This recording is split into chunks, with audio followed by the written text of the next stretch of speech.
ভারতের পাহাড়ি ঢল বেয়ে এভাবেই ছুটছে প্রলয়ঙ্করী বন্যা। এক নয় দুই নয়, একের পর এক ভারতের নদীর পানি গ্রাস করছে বাংলাদেশকে।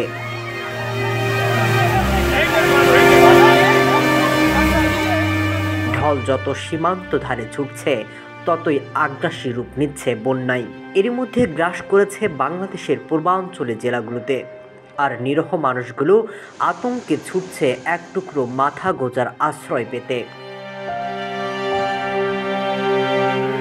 তবে যার হারাবার সব হারিয়েছে, কেউ হারিয়েছে সন্তান, কেউ বাবা মা, প্রিয়জনকে হারিয়ে নিরীহ মানুষগুলো এখন ভাষাহারা। ত্রাণ আর একটু সন্তানের খাবারের আশায় ছুটছে মানুষগুলো। কয়েক ঘন্টা আগেও যে পরিবার ছিল সুখের আশায় এক ছাদের নিচে শুয়েছিল, তারাই এখন ঘরবাড়ি হারিয়ে দিশেহারা।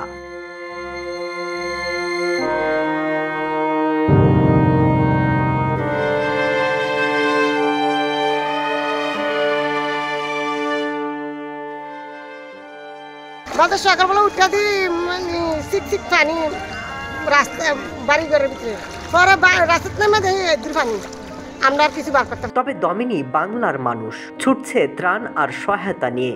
যে যেভাবে পেরেছে বানভাসী মানুষের সহায়তায় হাত বাড়িয়ে দিচ্ছে।